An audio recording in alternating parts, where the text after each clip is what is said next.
নাথ বলরাম আর সুভদ্রা এদের রথ রয়েছে এখানে সাজানো।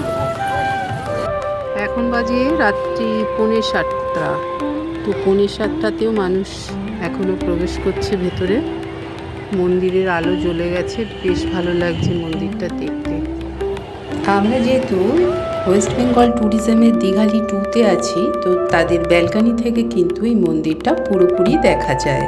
দীঘার জগন্নাথ দেবের মন্দির আলোর সেজে উঠেছে সুন্দরভাবে।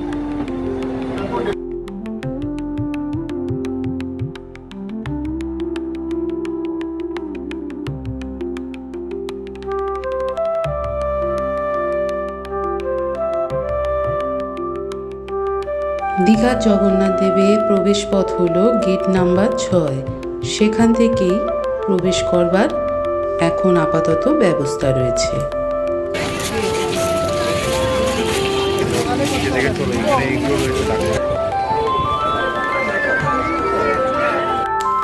আমরা রয়েছি দীঘালি 2তে, আর এখান থেকেই দীঘার জগন্নাথ মন্দিরের প্রবেশ পথটা পুরোপুরি দেখা যায়।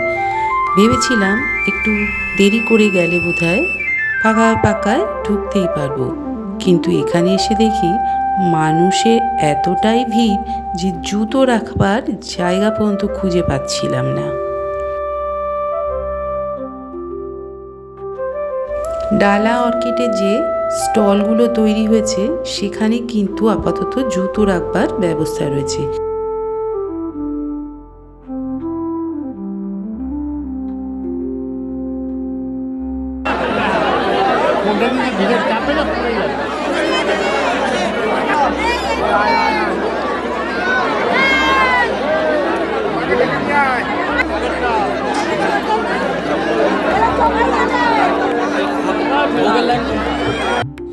আমাদের জুতো রাখা হয়ে গেছে, এখন আমরা মন্দিরের ভেতরে প্রবেশ করছি।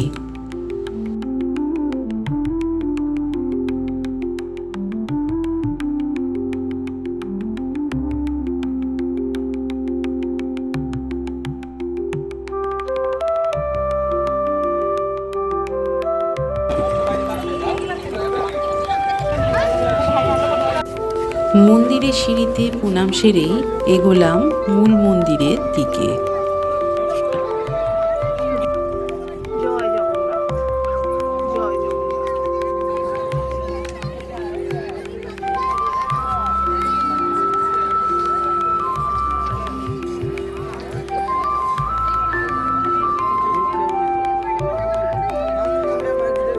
সিংহদুয়ার প্রণাম করে আমরা প্রথমে ঢুকলাম ভোগ কক্ষ দিয়ে।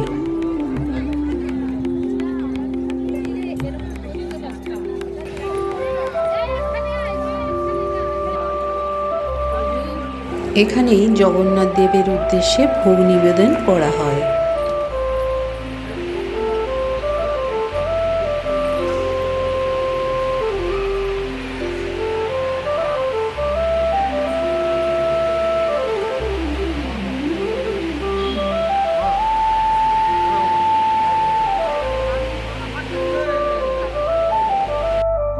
পুরীর জগন্নাথ মন্দিরের মতো এখানেও রয়েছে ভগবান জগন্নাথ দেবের একটা মূর্তি, আর এখানেই দেয়া হয় ভগবান জগন্নাথ দেবের ভোগ।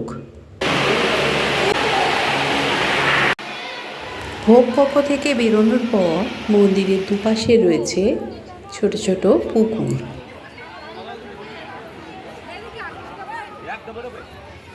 এছাড়াও রয়েছে মন্দিরের চারপাশে অসংখ্য ছোট বড় মন্দির। জগন্নাথ দেবকে যেহেতু বিষ্ণুর আসল রূপ হিসেবে পুজো করা হয়, তাই বিষ্ণুর বাহন থেকে শুরু করে বহু দেবদেবীর মূর্তি রয়েছে এখানে। এখন এসে পৌঁছলাম বিষ্ণুর অনন্ত শয্যার অর্থাৎ নারায়ণের একটি কক্ষে। এই কক্ষর নাম হচ্ছে জগমোহন কক্ষ।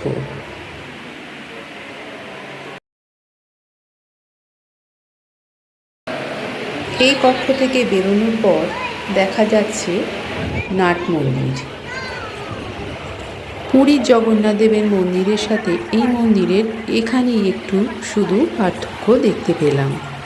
দুপাশ দিয়ে উঠে গেছে সিঁড়ি, আর ওই সিঁড়ি বেয়ে ওপরে উঠতে হবে মূল মন্দির যাবার জন্য। এখানে রয়েছে মোট 4টি কক্ষ, আর প্রত্যেকটা কক্ষ থেকে প্রত্যেকটা কক্ষের দূরত্ব 50 ফুটের মধ্যে রয়েছে ফাঁকা জায়গা।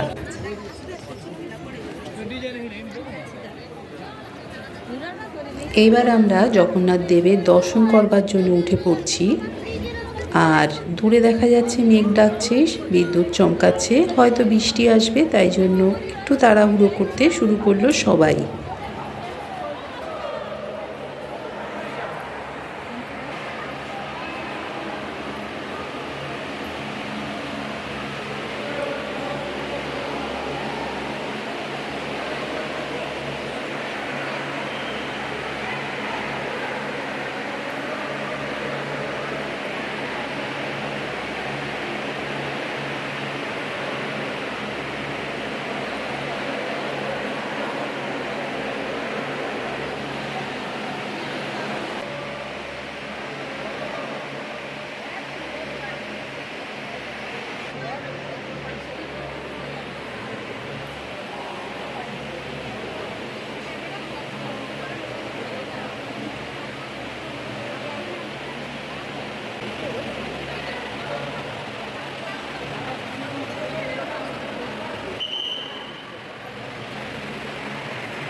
অবশেষে দেখা পেলাম জগন্নাথ দেবের। বাঙালির ভক্তি ভালোবাসার আবেগ শ্রী শ্রী জগন্নাথ দেব।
যতটা পেরেছি আপনাদের সামনে শ্রী শ্রী জগন্নাথ দেবের দীঘার এই মন্দির তুলে ধরার চেষ্টা করেছি। মন্দিরের গায়ে রয়েছে অসংখ্য দেব দেবতার মূর্তি, সাথে রয়েছে নারায়ণ এবং নারায়ণের বাহন। পুরীর জগন্নাথ দেবের মন্দিরের মতন তৈরি করা হয়েছে এই দীঘার জগন্নাথ দেবের মন্দির, একেবারে বাস্তুশাস্ত্র মেনে।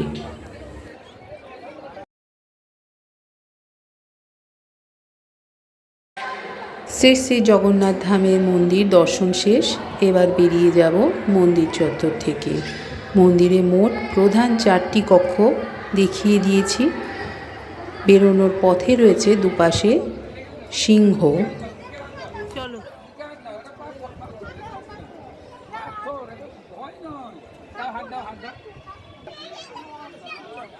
ওই দূরে দেখা যাচ্ছে জগন্নাথ দেবের ভোগের আয়োজন করা হয় এই কক্ষতেই। চলুন জিজ্ঞাসা করে নিই সাধারণ মানুষকে কবে থেকে ভোগ দেয়া হবে। কবে থেকে চালু হবে? 1 মাস পর থেকে। এখন কোনো ভোগী কেউ পাচ্ছে না। কুপন কটা থেকে কটা পাওয়া যাবে এখন কিচ্ছু বলা যাবে? জানতে পারলাম এখনও 1 মাস বাকি আছে পুরো সমস্ত কিছু ব্যবস্থাকে গুছিয়ে সুন্দর করে মানুষের অর্থাৎ ভক্তদের সামনে তুলে ধরার। জলের ব্যবস্থা রয়েছে এখানে, অনেকগুলো গাড়ি দাঁড় করানো রয়েছে খাবার জলের। জয় জগন্নাথ। এখান থেকে মন্দির খুব সুন্দর লাগছে দেখতে, দেখো। লোডশেডিং হয়ে গেছে। জয় জগন্নাথ। জয় জগন্নাথ। জয় জগন্নাথ। মন্দির দর্শন জয় হয়ে গেছে জগন্নাথ। আমাদের। আর পেছনে রয়েছে জগন্নাথ দেবের মন্দির। মন্দির দর্শন করার পর মনটা খুব আনন্দ হলো, এত আনন্দ হলো কি বলবো, বলে ঠিক বোঝাতে পারবো না। জগন্নাথ দেবের মূর্তি এত সুন্দর, নিজের চোখে না দেখলে বিশ্বাস করা যায় না। ঈশ্বর সেখানেই বাস করে যেখানে অহংকার হিংসা কিছুই থাকে না। সবার জন্য যে মন্দির খোলা থাকে সেখানেই ঈশ্বর বাস করে, আর সেটা এই মন্দিরের জগন্নাথ দেবের মধ্যে কিন্তু ফুটে উঠেছে। জয় জগন্নাথ বলে আজকের এই রাতের ব্লগটা শেষ করছি। কালকে আবার একটা নতুন ব্লগ নিয়ে আসবো। সাথে থাকার জন্য সবাইকে আহ্বান করছি।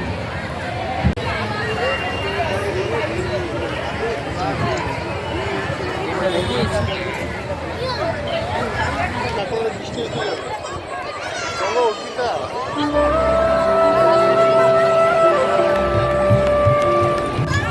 চলো, বৃষ্টি নামছে, তাড়াতাড়ি করে পৌঁছতে হবে। প্রচণ্ড জোরে বৃষ্টি আসছে। এই দেখো, এখানে ফুলের গাছ লাগানো রয়েছে,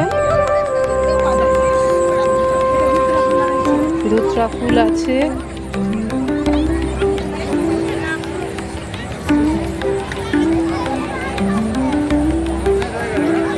এখানে তুলসী গাছও লাগানো রয়েছে। জয় জগন্নাথ, জয় গোপাল। চলো, বৃষ্টি আসার আগেই পৌঁছে যেতে হবে। ওই দেখতে পাচ্ছি, ও আচ্ছা, ওই রথ তৈরিও হয়ে গেছে। চলো, রথ ওখানে রাখা রয়েছে।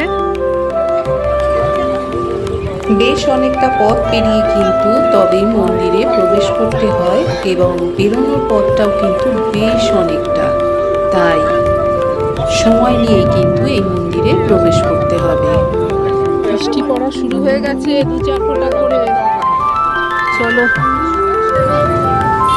এই যে জগন্নাথ, বলরাম আর সুভদ্রা, এদের রথ রয়েছে এখানে সাজানো।